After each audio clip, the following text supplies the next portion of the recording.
Quand vous arrivez à l'oral, vous vous présentez à des épreuves pour lesquelles vous avez révisé depuis 2 ans de manière super intense. Donc forcément, vous êtes un peu stressé. On a envie d'apparaître serein auprès de l'examinateur, d'avoir l'air d'avoir confiance en nous et d'être dans les meilleures dispositions pour réussir l'oral qu'on nous propose. Aujourd'hui, je te donne 5 techniques pour limiter la casse en termes de stress. Évidemment, il n'y a aucun conseil qui va te permettre d'éradiquer complètement le stress. De toute façon, je suis même pas sûre que ce soit utile parce qu'en fait, le stress, ça nous pousse aussi à faire plein de choses qui sont pas mal. Ça nous met parfois dans des conditions où on a un peu d'adrénaline, où on est poussé à réussir un peu mieux. Et de toute façon, le fait d'éradiquer complètement le stress, c'est quelque chose qui relève du long terme. Donc c'est pas en regardant cette vidéo que tu vas réussir à stresser beaucoup moins. Par contre, ce que je te propose, c'est des petites techniques, petites astuces qui te permettent d'avoir l'air un peu plus serein, un peu plus calme durant ton oral.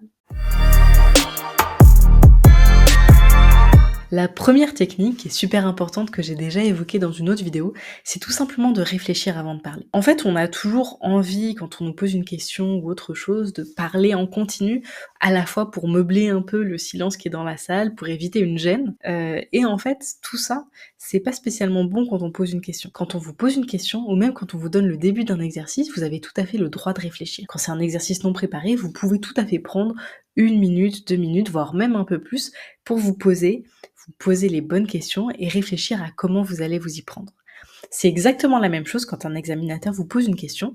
Parfois, vous répondez très bien du tac au tac, mais parfois, ça demande un peu plus de réflexion, et donc c'est bien de faire une petite pause. Donc vraiment, le temps de la réflexion pendant un oral, il est vraiment primordial. Prenez le temps de vous poser, respirez bien, réfléchissez avant de donner votre réponse, et je vous promets que vous allez vous rendre compte que ça vous permet d'être beaucoup plus calme à la fin.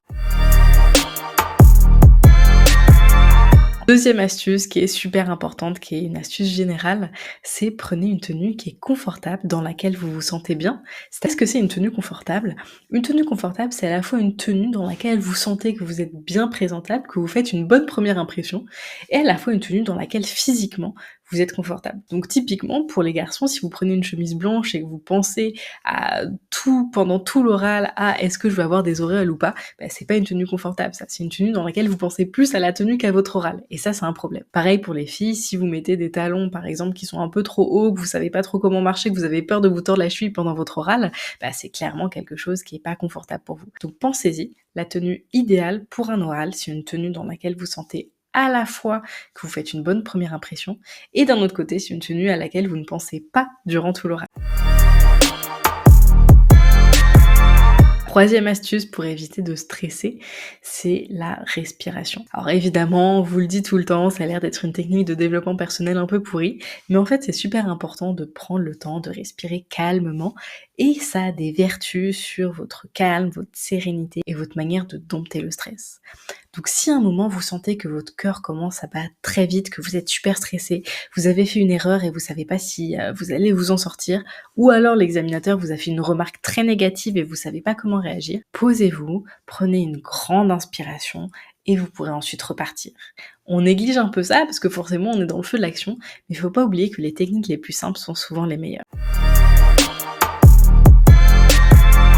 Quatrième technique qui est super importante, c'est plutôt une histoire de mindset, d'état d'esprit pendant l'oral, c'est d'être toujours dans la bataille. Un oral, c'est jamais terminé. Même si vous faites une première impression qui est horrible, que vous vous trompez sur toute la ligne, que vous avez mal répondu à l'examinateur et que vous sentez que vous êtes en train de vous embourber, il n'est jamais trop tard pour mieux gérer un oral. À n'importe quel moment de l'oral, votre objectif, c'est de montrer ce que vous savez, de montrer que vous êtes compétent, de montrer que vous connaissez le cours des mathématiques ou de la physique ou de n'importe quelle autre matière, de montrer que vous avez compris le fond des choses et de montrer que vous aviez des ressorts pour vous en sortir. Et quand je vous dis ça, il faut pas oublier non plus que tous les oraux ne se valent pas. Les exercices d'oraux sont très différents et les examinateurs savent très bien qu'il y a des exercices qui sont plus difficiles que d'autres. Donc en fait, pour certains oraux, ils savent que l'exercice est plus difficile et donc une personne qui a l'air d'être un peu plus à même de répondre, une personne qui fait preuve d'inventivité, une personne qui s'accroche, ça va être très valorisé son comportement, même si elle-même, elle a l'impression d'avoir moins bien réussi. C'était le cas personnellement quand j'ai passé mon oral à Polytechnique.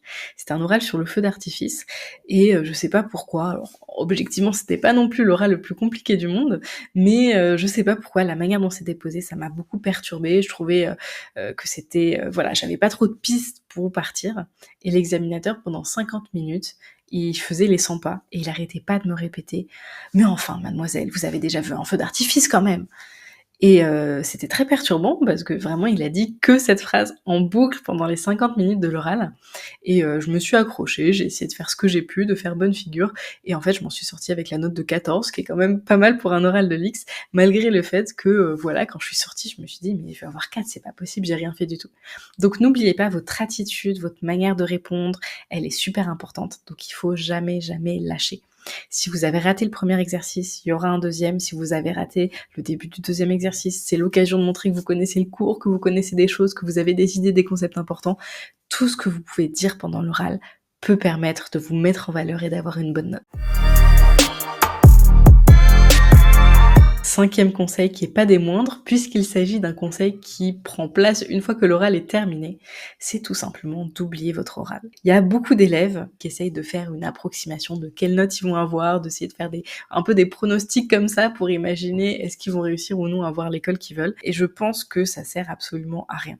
Si vous avez raté un oral ou qu'au contraire il y a des oraux que vous avez réussi, dites-vous que c'est fini, vous passez à l'oral suivant et vous vous concentrez sur la suite. Ça sert à rien d'être complètement déstabilisé parce que vous avez raté les premiers oraux du concours.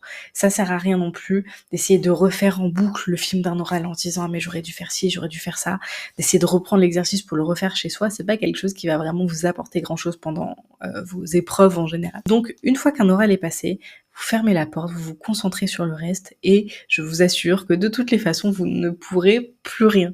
Là, les dés sont jetés, vous n'avez pas les cartes en main pour pouvoir avancer sur quelle note vous avez eu ou pas à l'oral. C'était le cas personnellement quand j'ai fait mes oraux aux mines. J'ai commencé par le TP de chimie, que j'ai complètement raté. Je savais que j'aurais une mauvaise note et j'ai effectivement eu 4 à mon TP de chimie aux mines.